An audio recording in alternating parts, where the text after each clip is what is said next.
नमस्कार। छोटी छोटी बातों में एक बार फिर मैं प्रज्ञा त्रिवेदी आप सभी के सामने प्रस्तुत हूँ। एक बहुत छोटा सा प्रश्न है कि क्या आप जानते हैं कि आपके परिवार को क्या नापसंद है? आपकी वाइफ हो सकती है, आपके पिता हो सकते हैं, आपके माता पिता हो सकते हैं, आपके बच्चे भी हो सकते हैं। उसमें से हम सभी की बात कर रही हूँ, चाहे महिलाएं हो या पुरुष हो। आपके परिवार को क्या नापसंद है? और हमें हमें अगर ये प्रश्न पूछा जाए तो हम सभी ये कहेंगे कि हाँ, मैं जानती हूँ। हम लोग खाने पीने की चीज़ों का नाम लेंगे कि खाने पीने की चीज़ों में ये पसंद नहीं है, या हम लोग कोई रंगों की बात या कोई कपड़ों की बात या भौतिक चीज़ों की बात करेंगे कि इनको ये पसंद नहीं, उनको वो पसंद नहीं। हम जानते हैं, एक दूसरे की पसंद हमें पता है, लेकिन बात ये नहीं है। बात बहुत छोटी है, लेकिन वैसी नापसंदगी जिसकी ओर हमारा ध्यान या तो नहीं जाता या जाते जाते हुए भी हम उसे अनदेखा करते हैं। परिवार की नापसंद को अनदेखा करते हैं और वही करते हैं जो उन्हें नापसंद है, तो उसकी चर्चा करते हैं। सबसे पहले पुरुषों की बात करूंगी तो कई बार ये होता है कि महिलाओं को, घर की स्त्री है जो आपकी वाइफ है या आपके माता पिता हैं, आपकी कई संगति ऐसी होती है जो उनको नापसंद होती है, और नापसंद होने के पीछे बहुत सारे रीज़न होते हैं। मैं यहाँ ये नहीं कह रही कि बिल्कुल ही प्रिजुडिस होके किसी व्यक्ति के बारे में ये कह दिया जाए कि ये मुझे नापसंद है तो इनसे संबंध नहीं रखना है, ऐसा नहीं।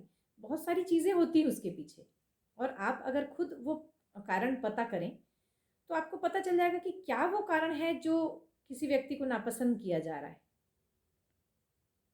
और उस नापसंदगी का हम लोग ध्यान न रखते हुए हम लोग उसको दरकिनार कर देते हैं अपने परिवार वालों को, और वो संगति नहीं छोड़ते। नहीं छोड़ने के कारण क्या होता है कि आप धीरे धीरे अपने परिवार से दूर हो जाते हैं। आपके माता पिता एक समय के बाद बोलना छोड़ देते हैं, लगता है कि ठीक है, जहाँ कलह होता है वहाँ मैं क्यों बोलूँ। वाइफ छोड़ देती है, सोचती है कि ठीक है, जहाँ बहस होती है वहाँ मैं न बोलूँ तो ठीक है, चुप रह जाती। और वो जो चुप्पी है वो धीरे धीरे इतनी बढ़ जाती है कि आप लोगों के बीच में एक गैप का कारण बनती। बहुत छोटी बात है, लेकिन सोचिए कि किसी थर्ड पर्सन की वजह से, किसी थर्ड चीज़ की वजह से आप लोग जो सबसे निकट हैं, शायद जीवन में सबसे ज़्यादा एक दूसरे के काम आने वाले हैं, एक दूसरे को बहुत सहारे की ज़रूरत आगे जाके होने वाली है एक उम्र के बाद, तो अपने अपनों को ही हम लोग बहुत नाराज़ कर देते हैं, उनकी नापसंदगी को ध्यान में नहीं रखते। मैं ये नहीं कहती कि आप इतने स्वतंत्र नहीं हैं कि अपने ढंग से अपने संबंध बना सकें या अपना परिचय बढ़ा सकें, या अपनी आदतें कुछ हो सकता है नापसंद हो आपकी, लेकिन आप इतने स्वतंत्र तो हैं, हर कोई है। लेकिन इतना सोचना हर एक इंसान का फर्ज बनता है कि किस वजह से मेरे परिवार में कलह होता है, कौन सी ऐसी वजह है। वजह ढूंढें, ऐसी वजह सब आप सब ढूंढें, हम सब ढूंढें कि ऐसी कौन सी बात है जिस वजह से कलह होता है। और भी कुछ चीज़ें हो सकती है, जैसे नापसंद हो सकता है कि वाइफ का लेट उठना नापसंद हो, वाइफ का घर को ठीक ठाक व्यवस्थित न रखना नापसंद हो घर वालों को, पति को। बच्चों को कोई बात आपकी नापसंद हो सकती है, आपके माता पिता को नापसंद हो सकती है। तो उसको ढूंढने की कोशिश करें कि किस वजह से घर में डिस्प्यूट होते, और उसको ना करें, कोशिश करें कि उसको ना करें, क्योंकि अंततः आपका परिवार ही आपके काम आने वाला है, आपका परिवार ही आपके साथ रहने वाला है, आपका परिवार ही आपको हर बुरी से बुरी परिस्थिति में लेकर चलने वाला है। अगर उन पसंदों का ध्यान न रख पाते हो कि इसको खाने में क्या पसंद है, उनको पहनने ओढ़ने में क्या पसंद है, या उसको ये गिफ्ट पसंद है, न दें, चल जाएगा। न ध्यान रखें, चल जाएगा। लेकिन ऐसी चीज़ों का ध्यान ज़रूर रखें जिससे डिस्प्यूट होते हैं, क्योंकि ये ऐसी चीज़ें हैं कि वो धीरे धीरे धीरे रोज़ जब चोट लगती, रोज़ आपको कोई बात नापसंद है, रोज़ आप वो काम करते हैं, रोज़ आपके पार्टनर को कोई बात नापसंद है, आप रोज़ वो काम करते हैं, तो धीरे धीरे ऐसा होता है कि उसको ये समझ में आने लगता है कि मेरा बोलना ठीक नहीं है, अब मेरी कोई वैल्यू ही नहीं है, तो मैं बोलना छोड़ दूँ। तो आपस में जो बातचीत बंद हो जाती है ना, उसके बाद उसके रास्ते बंद हो जाते हैं, उसके ठीक होने के रास्ते बंद हो जाते हैं।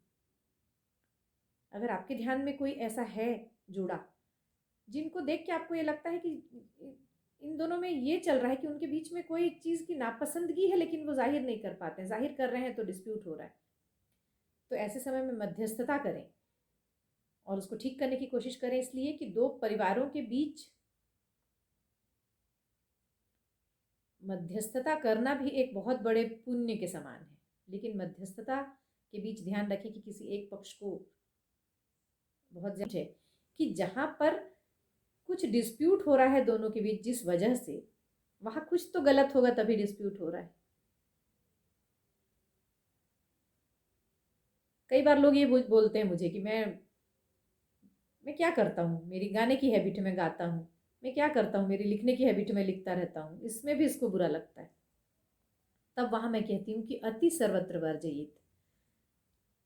अगर आपको योग करने का शौक है, योगा बहुत अच्छी चीज़ है, लेकिन आप रात और दिन अगर योगा करते रहें, आप वाइफ से बात भी नहीं कर रहे हैं और आप घर आते हैं और योगा करना शुरू कर देते हैं, घर आते हैं और गाना शुरू कर देते हैं, बात भी नहीं करते, तो वो अच्छा अच्छा गुण जो औरों की दृष्टि में बहुत अच्छा है वो कि आप गाते हैं, आप योग में रुचि रखते हैं, आप कसरत व्यायाम करते हैं, आप वॉक करते हैं, आप गाने सुनते हैं। लेकिन ये बताइए कि उसकी अति हो जाए तो वो बुरा लगेगा ना। तो इस बात का ध्यान रखिए कि किसी चीज़ की इतनी अति ना हो जाए कि वो बुरा लगने लगे। और दूसरा, कुछ चीज़ें तो जन्मजात गलत हैं, डिस्प्यूट का कारण है, तो वैसे कारणों को ध्यान रखिए कि वो नापसंदगी है आपके घर की और आपके घर की सुख शांति चाहिए तो उसको दूर रखना होगा। तो आज बस इतना ही, मिलते हैं अगले किसी विषय के साथ फिर। नमस्कार।